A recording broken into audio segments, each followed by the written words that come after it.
We're constantly getting all of this advice on how to live a better life, right? But how does any of that actually work with the crazy pressures we're all facing today? In this explainer, we're going to translate some of that timeless wisdom into a real, practical guide for navigating the world we actually live in. Okay, let's be real for a second.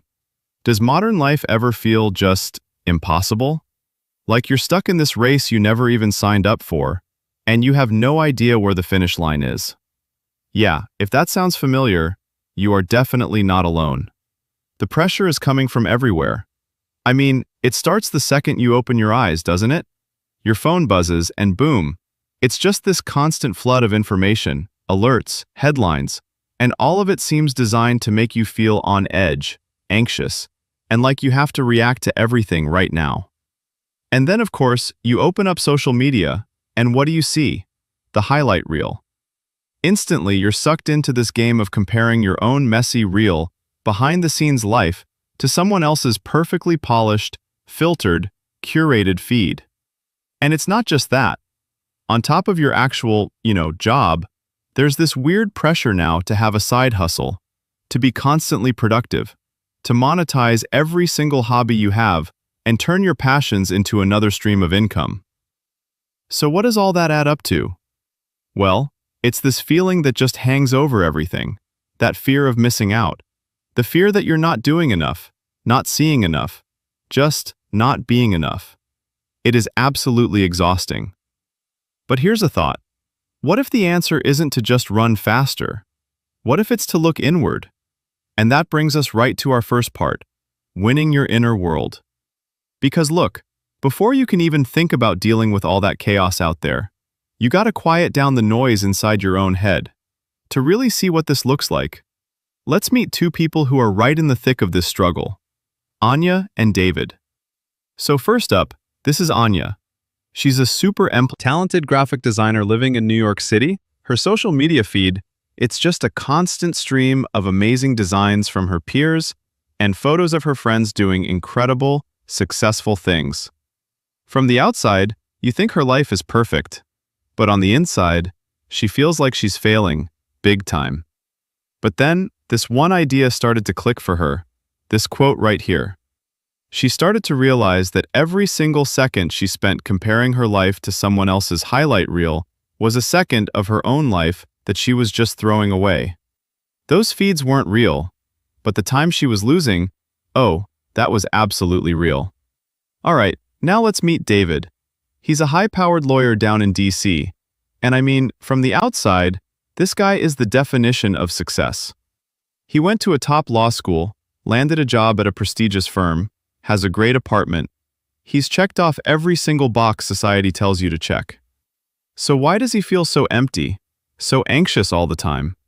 Well, for David, it all comes down to overthinking. His brain is just stuck in this endless loop. He's constantly rehearsing conversations, worrying about questions that don't really matter. He's living in his head, and he's forgetting a simple truth. Reality is never going to be exactly like our mental projections. The clarity he's so desperate for, it's not going to be found in more thinking. It's going to be found through action. Okay, so taming that inner world is a huge first step. But hey, we don't live in a bubble, right? We're surrounded by other people, and that brings us to part 2, navigating our relationships. Because our connections with others, man, they can be our greatest source of strength or the cause of our deepest pain. So let's talk about Maria. She just packed up and moved to Austin, Texas. She was looking for a new job, a fresh start, trying to get over a really tough breakup. But here's the thing. Even in a brand new city with all these new people around, she finds her mind just constantly drifting back to her ex. She's physically in Austin, but emotionally she's completely anchored to her past. Maria is learning this lesson right here, and let me tell you, she's learning it the hard way. She's starting to understand that just because you miss someone, that doesn't automatically mean they belong in your life. Missing someone is it's part of the process of getting over them. Letting go isn't something you do once. It's a choice you have to make every single day. And you know what? As she starts to let go of that past relationship, Maria's also building a new future. She's actually using these ideas right here as the kind of guide for her new friendships in Austin. She's looking for the real deal, people who will build her up when she's not in the room, but who are also brave enough to tell her the hard truths to her face. People where the give and take feels balanced. It's not happening overnight, but she's slowly building a circle of friends she can actually count on. Alright, this leads us right into our third part, finding strength in storms. Because life isn't always about inner anxiety or tricky relationships. Sometimes life throws a full-blown hurricane your way, and it's in those moments, those really hard times, that we find out what we're actually made of. And for that, I want you to meet James. For years, James poured every ounce of his being into his restaurant in New Orleans. It wasn't just a business, it was his dream. And then a massive storm tore through the city in a single day. He lost everything. The restaurant was gone. His life savings wiped out, just gone.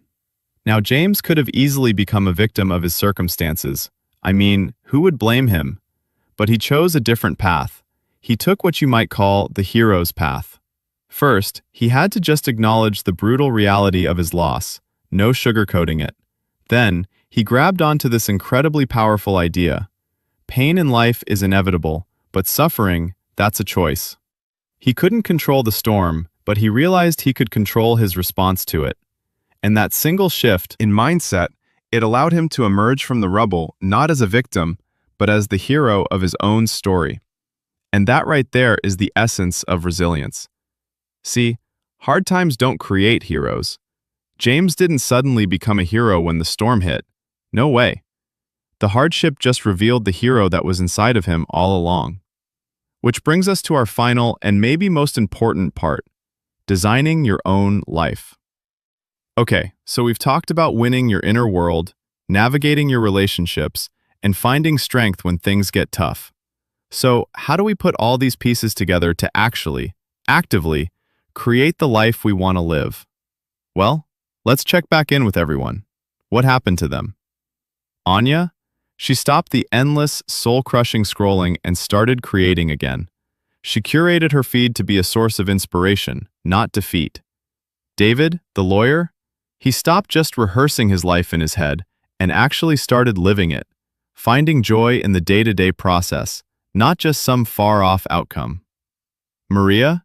She fully embraced her new life in Austin, surrounded by friends who are the real deal. And James? Oh, James rebuilt his restaurant, and it's stronger and more full of purpose than it ever was before. When you boil it all down, every one of their stories points to this one powerful truth. Your destiny isn't something that's just written in the stars for you. It's something you decide. You decide it every day with every choice you make. And if there is one single idea that ties all of this together, it's this. Action breeds more clarity than thought. You can't just think your way into a better life. It doesn't work. The clarity you're looking for comes from doing. Anya, David, Maria, and James. They all changed their lives because they took that first hard step. They chose to act. And so, that leaves us with one final question, the most important one, really. I want you to look at your own life right now, with all of its pressures and all of its possibilities, and ask yourself, what's your first step going to be?